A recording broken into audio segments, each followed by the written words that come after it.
Hi, my name is Kate, and I love to read. Like, I was carrying books around with me before Kindles were a thing. So I decided to start a podcast where I interview the authors of some of my favorite books, ask them all of my questions so that I can read between the lines of the books. Welcome back to another episode of Between the Lines. I have Hannah Mary McKinnon here with me today, who's the author of so many amazing thrillers. So thank you for being on the podcast. My pleasure. Thanks for having Yeah. me. So I just kind of wanted to get to know you and like what your writing has been like. So when did you know when you wanted to write a book, or when did you know you wanted to be an author? um, so this is my second career. This is not something is that so many authors dream of being a writer when they're at school. That was not my case. I loved writing and creative writing in school. That was tons of fun, but I was very business orientated, if I can get the word out. So it wasn't on my radar. I left school, I studied, got my business degrees, and my aim was to be very successful in business, which I was. I worked in IT recruitment for a long time, amongst other things, but the bulk of my first career was in IT recruitment. Nice. And I became the CEO of a pan-European company when I was living in Switzerland, where I grew up. And it wasn't until we came to Canada in 2010, my husband's Canadian, that's where that Canadian connection is. We met, he moved to Switzerland, 11 years later we moved to Canada. And when we arrived here, I started up my own company, a new spin on HR, and it failed. It crashed and burned very, very, very miserably and very, very fast. And so that left me at a crossroads. Did I want to get another corporate gig, do the whole huffing it downtown and not seeing the kids? We have 3 kids. Rob was a stay-at-home dad while I forged ahead with my career. And I wasn't sure that that was what I wanted. One of the reasons we came to Canada was for me to have a bit more work-life balance because I had none. And for Rob to be able to get back to his career, he's an electrician by trade, and he started his own business, which has done extraordinarily well. Nice. And so I was faffing around trying to figure out what I wanted to do. And it was actually Rob who said, if you could do anything, what would it be? And I kind of half mumbled, well, I've always maybe, recently thought maybe I could write a book one day. I was kind of in the back of my head at some point, but not really anything I did anything about. And he said, well, why don't you do that then? Why don't you try? And so here we are. So my writing career, my second career, was in fact born from failure. That is a really inspiring story. I love when stuff like that happens and like you kind of get a push to go ahead and go for it. So, what is your writing process like? I'm hugely organized, which I think is a part of who I am and how I'm wired, because I've just always been that way. But also B, from my corporate experience. I always had to be hugely organized. And in fact, when I joined the IT recruitment company, my job title was do everything that isn't sales, meaning basically I built the back office structure for this company from the ground up because it was a startup. It was a new business, about a year old when I joined. And I opened subsidiaries in the Netherlands and in Germany and brought it all together to a holding structure and all kinds of things that I had no idea how to do. I just figured them out with help of experts. So all of that bleeds into my writing. So I'm very, very organized in terms of plotting. I don't plot on the page as I write. Some of it, sure. But I like to have a structure for my books.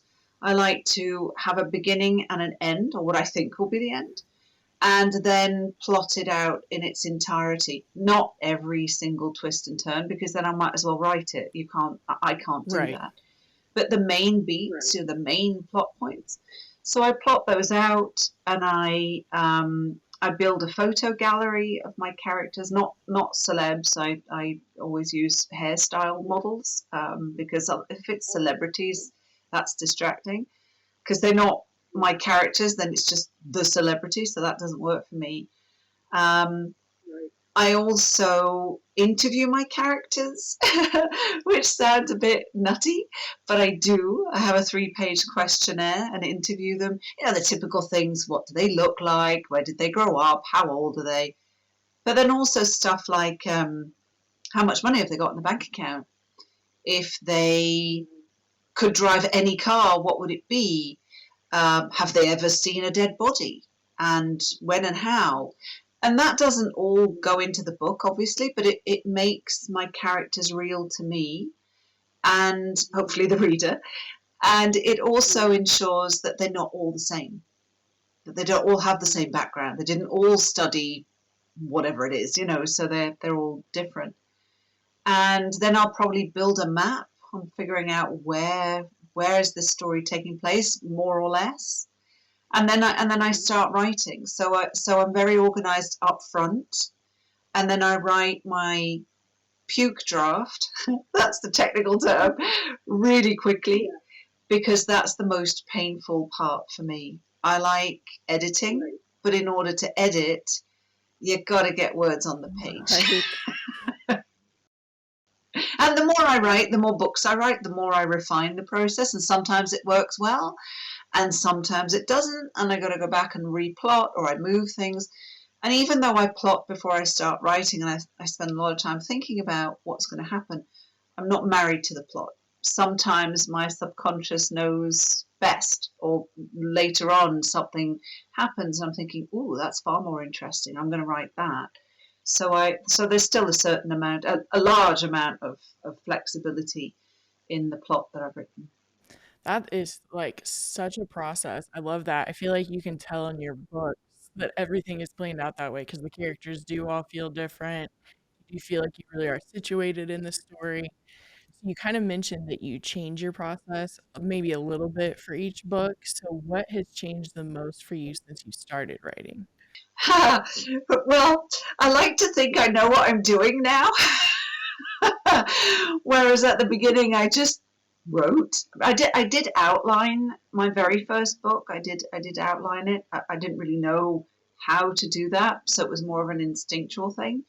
And since then, I read books. Save the Cat.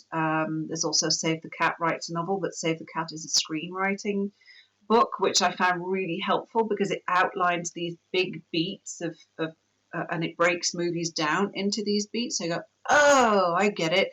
That's the inciting incident, or whatever it might be. I took courses as well. I took creative writing courses, some online, some in person. So I think all of that has helped me become more streamlined, which is what I need because I'm writing. Well, now we've announced that I'm also writing under a pseudonym. This year I'm writing 2 books. So I really admire authors who plot on the page. We do have a tendency of calling them pantsers, but that is kind of indicative that they don't know what they're doing, which is completely wrong. They know absolutely what they're doing. It's just a different process. They plot as they're writing. They discover the story as they're writing. But I fear the times I've tried to do that, I meander around an awful lot and I have no idea where I'm going. There are a number of authors who plot on the page that spring to mind. So there's Samantha Downing, who doesn't plot beforehand, or Hank Philippi Ryan, or Mary Kubica.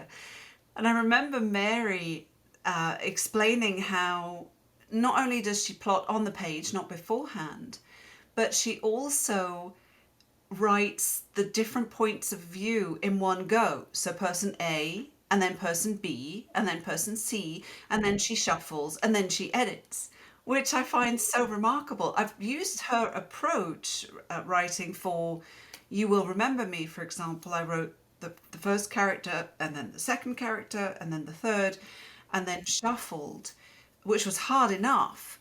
but I plot it ahead of time, and she doesn't, and I find that so That extraordinary. is crazy. I've always thought the same thing. Like I've never written a book, but if I were going to, I feel like I would have to plot it out. And so when people say it just like comes to them while they're writing, I'm like, Mhm. that just is amazing that you can do that. It is. It is. Yeah. Yeah, it is. So what do you love about writing in the thriller genre, and is there anything you don't like about it? So I love the thriller genre. I love the fact that I can explore the darker side of life, and I get to break rules, fictionally Mm-hmm. anyway, because I've always been a real rule follower, and I'm you know, that's who I Yeah. am basically. Oh, look, I've got forms for the kids for school. I'd best get them done straight away. Right. It's quite ridiculous. Um, I'm always on time. In fact, I'm generally early. So, Yes. so with thrillers, I can not be that person, but also not hurt anyone Mm-hmm. in that real. Yeah. So I get to explore with Never Coming Home. I got to explore not the actual dark web, that's a step too far even for me, Yeah. but in terms of my research, I go to some pretty dark Mm-hmm. places. So that's really interesting. It's a different side that I can explore and kind of scare myself, but from the comfort of my own house without really taking any risks. Is there anything I don't like? You know what's really tricky? What I don't like is what is a challenge. Not that I don't like it. Let's call it a challenge. Readers are really, really smart people, and readers who read a lot of thrillers in particular, they know they can anticipate, and they're looking to solve the mystery or solve Yeah. the plot or whatever is going on ahead of time. So it's very difficult, I find, to find the balance of not being too obvious, Mm-hmm. so the reader says, "Oh, I saw all of that coming," Right. and not leaving any clues which lead the reader to say, "Well, that just completely blindsided me. I didn't see that coming at all. That's not possible." Right. So you need to have and I don't know if you can achieve that, because honestly, some readers will pick up on some stuff that you planted and others won't. Mm-hmm. Um, so it depends on the reader and their experience and what they bring to reading your novel. But that I find is a bit of a tightrope, and I never know if I've got it right or not. I wish there was a magic formula to get it right, but I Right. don't think there is one. Or if there is, please let me know what it is. Right.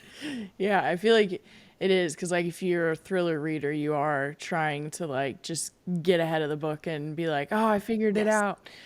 But I don't feel Yes. like I did. I definitely never predicted any of your endings when I was Oh, reading good. them. Yeah. So you kind of mentioned your newest book that's coming out here at the end of May, Never Coming Home. And it does make a couple, there we go, that one. There we go. Yeah. It does make a couple references to the pandemic, actually. And it was making me wonder what was writing like during the pandemic for you. It was a story of two sides, I think. So Never Coming Home is my third pandemic Mm-hmm. release, because Sister Dear, You Will Remember Me, and now Never Coming Home have all published in the era of COVID. Mm-hmm. But Never Coming Home was the book that I wrote during the pandemic, because I wrote it in 2020. Right. And when I started writing it, it was around August. I think I'd plotted it beforehand and gone over the plot with my agent and with my editor, but I actually sat down to write it in August. Mm-hmm. And at the beginning of the pandemic in Canada, I should say, when we went into lockdown in March, um, I was freaking out. Family in Europe, three kids, kept watching the news, kept refreshing the statistics on how many cases. Oh my gosh, it's 150,000. And now it's probably 150 million or more. so I found it very, very distracting to the point where, and scary to the Yeah. point where I had to stop watching the news. So I really just had to stop, Yeah. because I wasn't getting anything done. And I still had a manuscript to edit, and I still had a manuscript, a new one to write. Yeah. So once I stopped watching the news all the time, I actually became really productive. Nice. And Never Coming Home is a book that will always be very close to my heart because my mum passed away in Oh July of man. 2020. So she was in Switzerland. We knew, we knew that, oh, not when she went into hospital first, but it became clear that she likely would not be coming out of hospital again. And that was over a period of about 3 weeks. But because of COVID, no vaccinations, COVID's still around, I didn't travel. Oh man. So to see her, so that was really, really Yeah. hard. That was really That's difficult. terrible.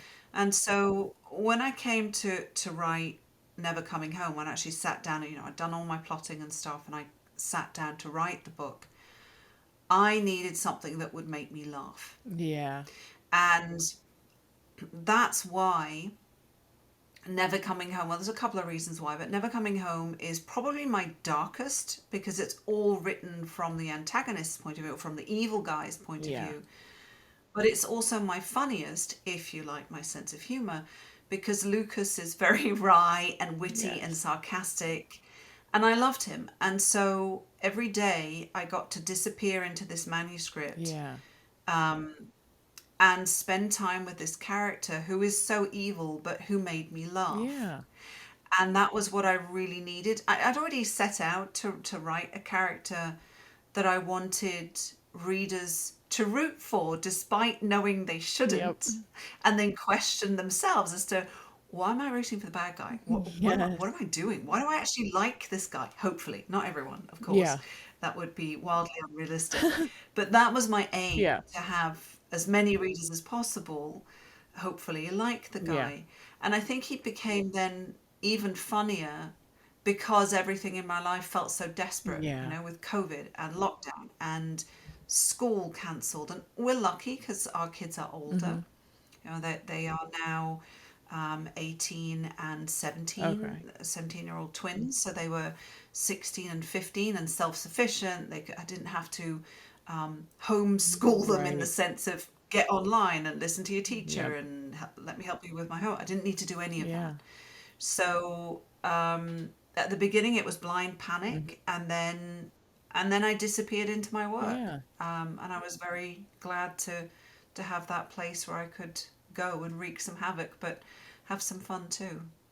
That's a cool story. Obviously like a lot of feelings kind of wrapped up in it, but it's so cool that it kind of ended or culminated in you getting to write a character that you like really enjoyed and it kind of distracted you from Yes. everything.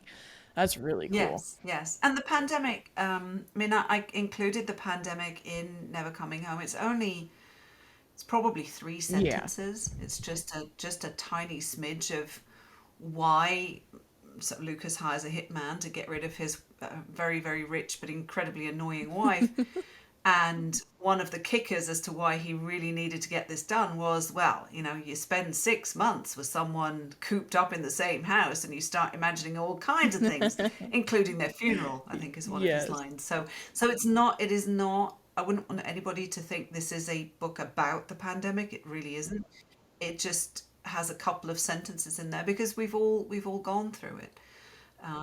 So it just has a very small touch. And I've done that in the next two, I think, where I just reference it once or twice.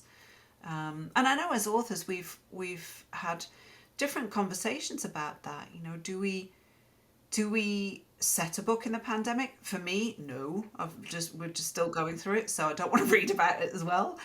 But do we then just pretend it's a few years down the line and ignore it completely? Right. Do we set the book in 2019 when we were all, Right. had no idea of the word COVID? Yeah. Or do we sprinkle it in here and there but not make it a focal point? And I chose that option. I kind of liked that it was just very brief, but it it made it then seem like it still was kind of happening currently, but it was just referencing that it had happened recently. So it just felt current more than Yes. anything. And it Yes. definitely didn't like talk about the pandemic or anything, but it has been interesting seeing the No. books that are No. coming out now, and especially what you just said, where I'm kind of like, oh, okay, so it's going to kind of start being like referenced, and it's since it's so much a part of what Yes. happened recently. Yes. Yes. Yeah. Absolutely. Yeah. So, how did you approach writing a book like Sister Dear that has a 180 twist in it? um, so Sister Dear, actually both Sister Dear and Never Coming Mm-hmm. Home were probably, in terms of plot, the smoothest to plot Nice. and the smoothest to write. I'd say Never Coming Home is the smoothest to Mm-hmm. write, was the smoothest to write, bar the one that is coming out next year. Mm-hmm. So with Sister Dear, it's a story about half sisters. They don't know that the other one exists until one of them finds out that she has a beautiful, successful, sexy, wealthy, happily married, professionally accomplished half sister who basically is and has everything that she could only ever dream Yeah. of. And so she decides to infiltrate her half sister's life, but not tell her they're related. And of course, bad stuff happens because it's a thriller. Yeah. Um, so I wrote it, and this was the same process with Never Coming Home, where the story is written exclusively from one person's point of view. So in Sister Dear, it's Eleanor, the dejected, downtrodden sister. And there's other stuff going on that other characters are doing that I knew was going on, Mm-hmm. but I couldn't in any way allude that Eleanor would know. Yeah.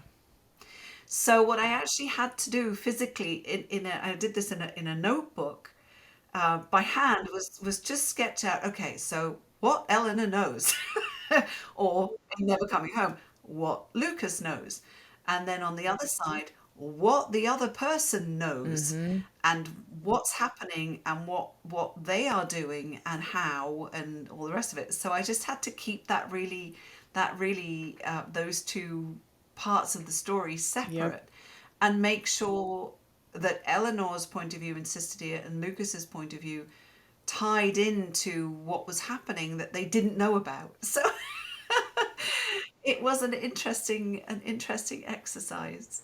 Yeah, you would there's would be so much to keep track of in that case. So that makes sense because like I feel like it's when you haven't learned a subject yet, sometimes it's hard to or when you're teaching it to someone, sometimes it's hard to remember all the things that you know about it already that they don't. And I feel like Yes. it's probably a Yes. similar thing there where like you Yes. do know about it, so you're like how do I make sure like that doesn't bleed over into this other character?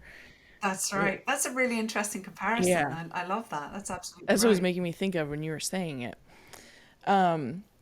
So you did have you've mentioned You Will Remember Me a couple times, and there one of the main Oh, characters has like pretty severe amnesia. So what yes. inspired you to write a character with amnesia? It was a real life story, actually. There was Oh. a man from Toronto who, I believe it was winter of 2019, I think it was winter 2018 or Mm-hmm. 19, a man from Toronto went missing on a ski hill in Lake Placid. Wow.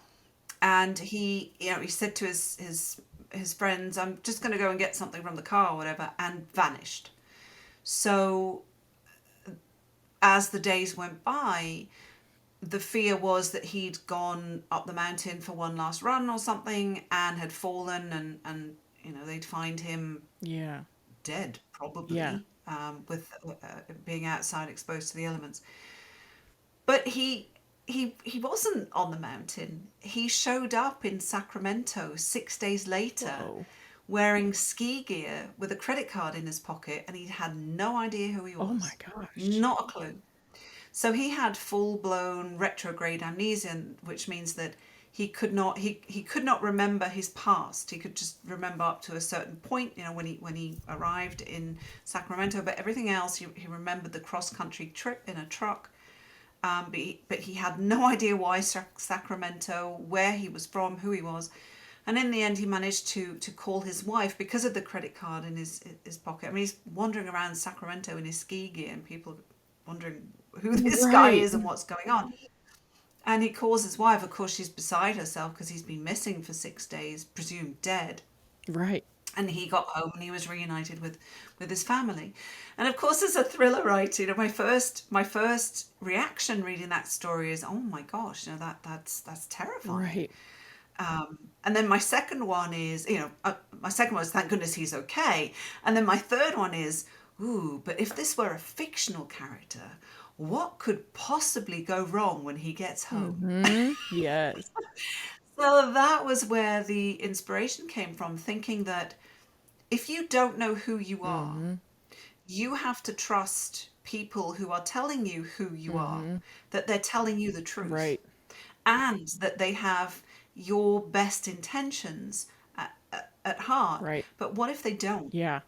What if they truly are manipulative, if they're lying, if they're not telling you the truth, if they're hiding stuff for you, you wouldn't know, you'd have no idea. Right. And I found that really fascinating. So that was where that story came from. That is really cool. I feel like you would just hear headlines as an author and always be like, what story could come from that? So that's intense that How that won't bad could happen in this real get? life though. How did you feel? So you've mentioned Never Coming Home, and you've kind of mentioned how you liked writing from the antagonist point of view.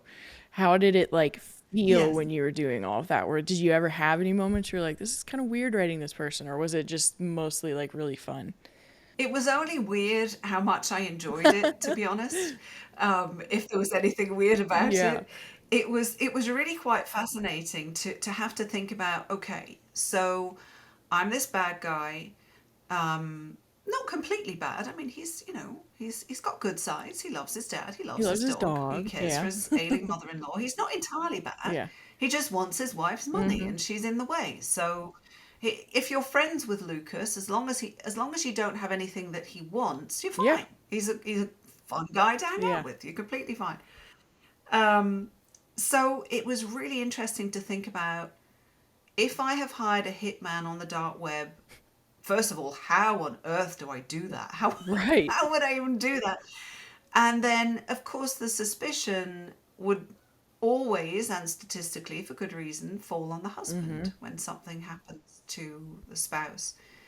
How do I stay 3 steps ahead of the cops? What do I have to do? So I wrote all of these things out, and I have a go-to person, a fellow crime author called Bruce Robert Coffin, and he's a former detective sergeant. He worked for the Maine Police for 25 years, Nice. and he always helps me get away with fictional murder. He's fantastic. And we had this conversation. I said, so this is the scenario. This is what he's done. This is how he's staying ahead of the cops. And he said, well, I would be looking for this. And I Nice. said, well, he's doing this. And Bruce went very quiet and he said, okay, you're kind of scaring me now because you've thought of basically everything. So let me know if you're ever going to become a criminal. So, which I have no intention of doing. But it was really fun and because, there are obviously horrendous and so many stories of husbands doing terrible things to their partners, and I'm certainly not making light of Right. of intimate partner violence or anything like that. Absolutely not. But this was fictional. This was a fictional character where I could pretend to be this guy and figure out how I could stay ahead of the cops and what would I do. So it became really a game, a fictional game where nobody gets hurt, Yeah.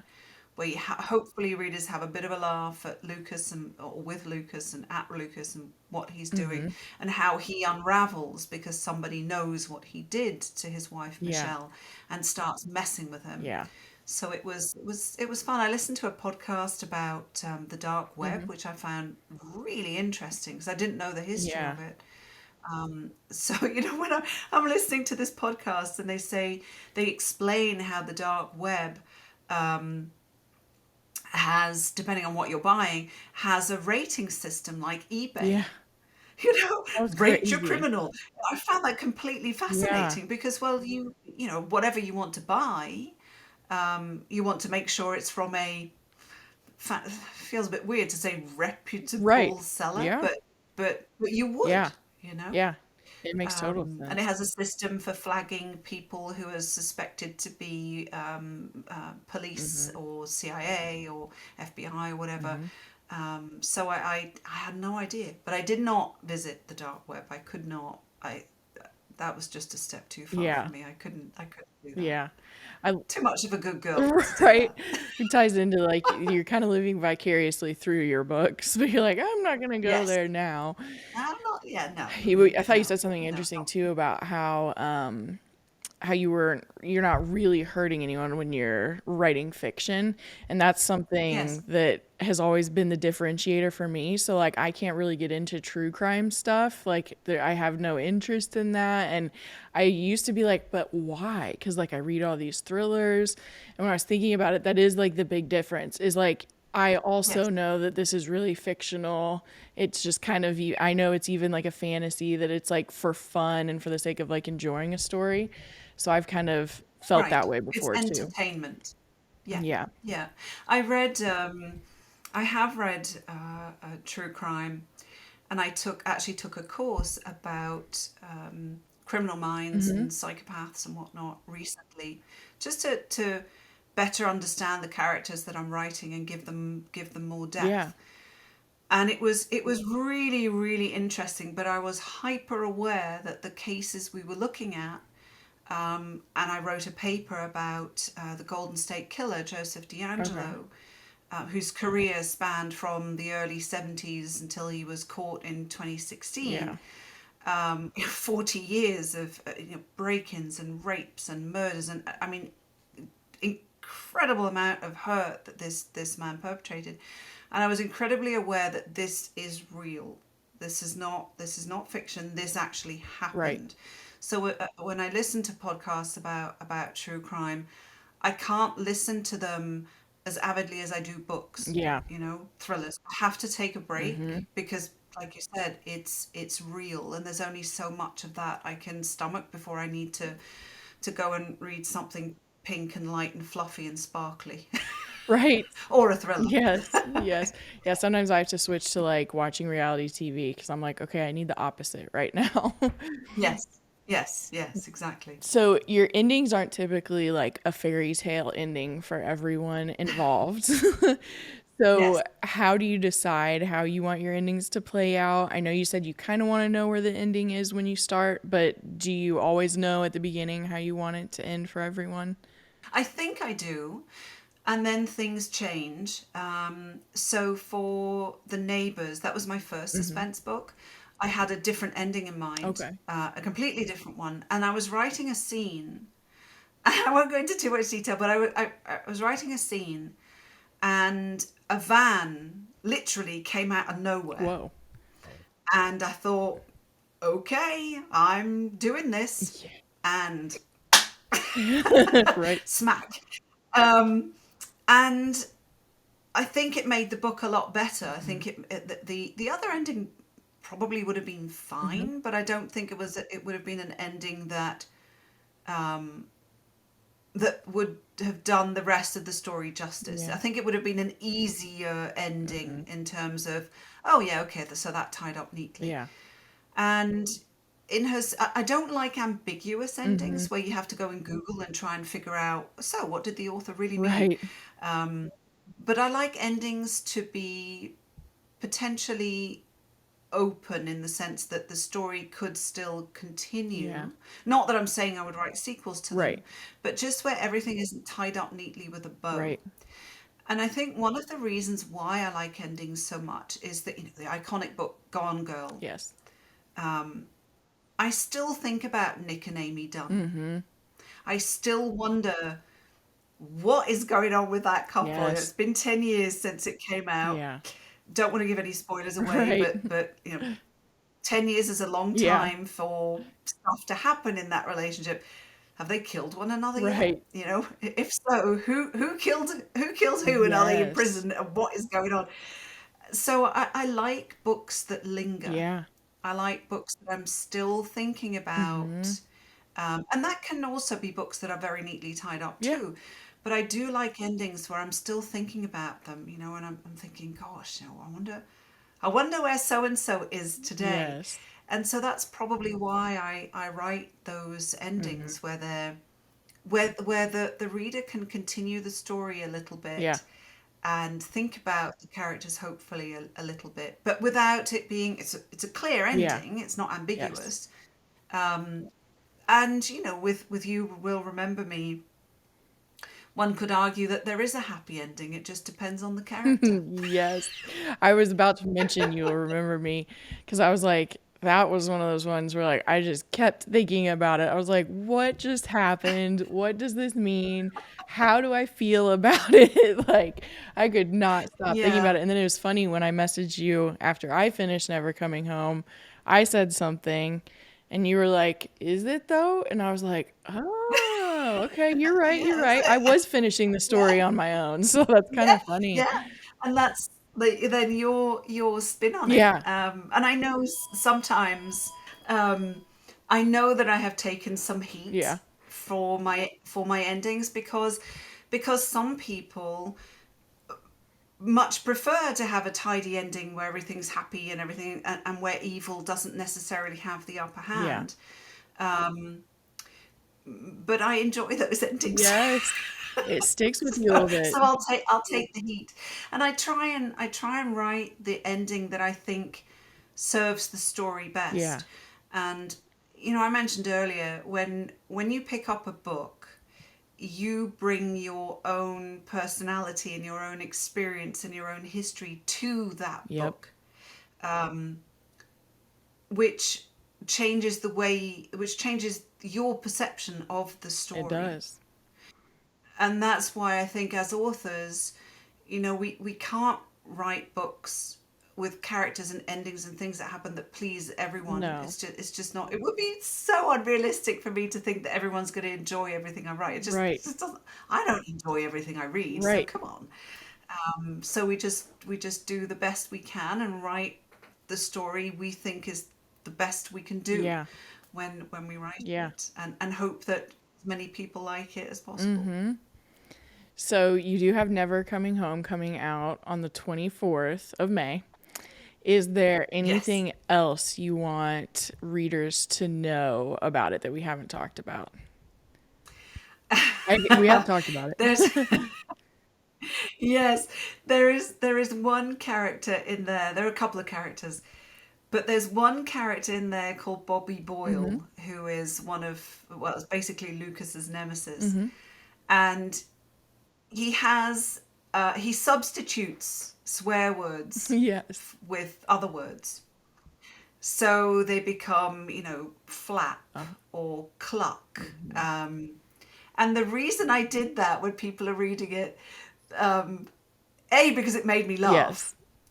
I thought it was really funny to have this hardened criminal, this nasty, nasty man who won't swear because his mum used to smack him on the hand with a wooden spoon whenever he did, so he developed this habit. Yeah. And he does not like people swearing around him, which I thought was such a funny Yes. quirk. But I thought it was funny, but the initial reason why I did it was because he swore so much Mm-hmm.